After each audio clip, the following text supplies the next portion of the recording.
बड़ी हसरतों के साथ 47 साल बाद रूस ने चांद पर अपना कोई नया मिशन भेजा था, लेकिन लूना 25 के चंद्रमा पर क्रैश लैंडिंग होने से उसकी उम्मीदें धरी की धरी रह गईं। तकनीकी खराबी की वजह से लूना 25 अपना काम शुरू भी नहीं कर पाया और क्रैश हो गया। लूना प्री लैंडिंग कक्षा में एंट्री लेने से पहले फेल हुआ है। Сейчас никто не даст ответа, что случилось в явном виде. То есть, как бы, если говорить по фактам, то когда станция вышла на окололунную орбиту высотой 100 километров, круговая орбита, летал, все нормально, тестовое включение прибора было. То есть, вот эти все важные этапы выхода на окололунную орбиту прошел штаб. लूना 25 के साथ रूस का लक्ष्य चंद्रमा के दक्षिणी ध्रुव पर सॉफ्ट लैंडिंग करने वाला पहला देश बनना था। रूस के इस रेस से बाहर होने से अब दुनिया भर की निगाहें भारत के मिशन चंद्रयान 3 पर टिकी हुई हैं। पूरी दुनिया को उम्मीद है कि भले ही लूना 25 फेल हो गया हो, लेकिन चंद्रयान 3 अपने लक्ष्य की ओर सधे हुए कदमों के साथ धीरे धीरे आगे बढ़ रहा है। चंद्रयान 3 23 अगस्त को चांद को छुएगा और नया इतिहास रचेगा। चंद्रयान 3 अब 23 अगस्त की शाम 6:04 पर लैंड करेगा। चंद्रयान 3 का दूसरा और फाइनल डी बूस्टिंग ऑपरेशन शनिवार रविवार की रात 1:50 पर पूरा हुआ। इस ऑपरेशन के बाद लैंडर की चंद्रमा से न्यूनतम दूरी 25 किलोमीटर और अधिकतम दूरी 134 किलोमीटर रह गई है। डी बूस्टिंग में स्पेसक्राफ्ट की स्पीड को धीमा किया जाता है। इसरो ने कहा अब लैंडर की इंटरनल जांच होगी और जब तक लैंडिंग साइट पर सूरज नहीं निकलता तब तक इंतजार किया जाएगा।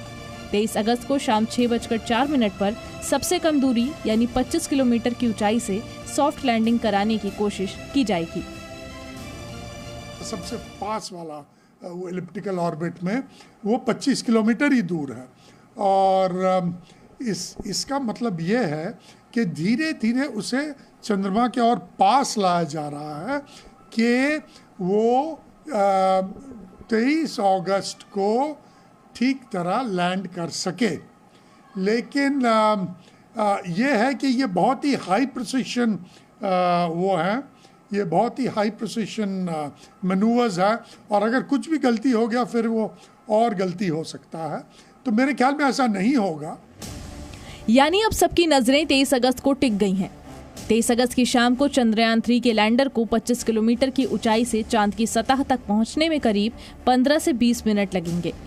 यही समय सबसे क्रिटिकल होने वाला है। इसके बाद विक्रम लैंडर से रैंप के जरिए 6 पहियों वाला प्रज्ञान रोवर बाहर आएगा और इसरो से कमांड मिलते ही चांद की सतह पर चलेगा।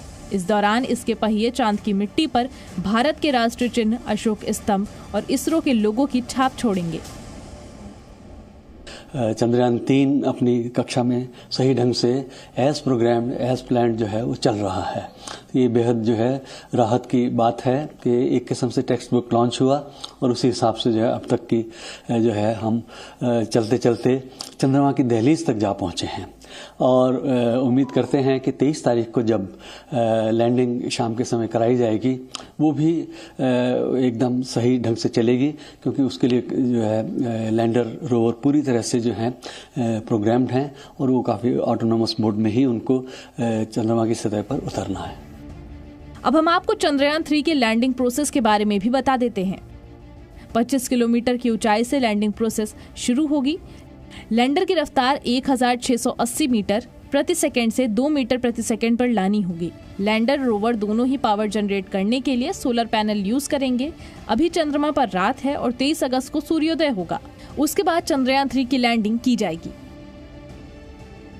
चंद्रयान 3 की कामयाबी भारत को एक प्रमुख अंतरिक्ष महाशक्ति के रूप में स्थापित करेगी।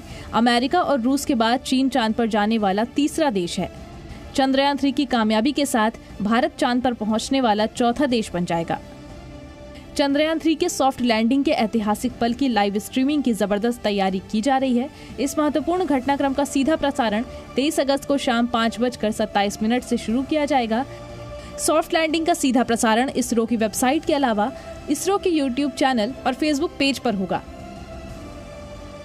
इसके अलावा डीडी नेशनल सहित कई मंचों पर यह लाइव देखा जा सकता है। स्कूल और कॉलेजों में भी इसके लाइव टेलीकास्ट की तैयारी है। ब्यूरो रिपोर्ट, जी मीडिया।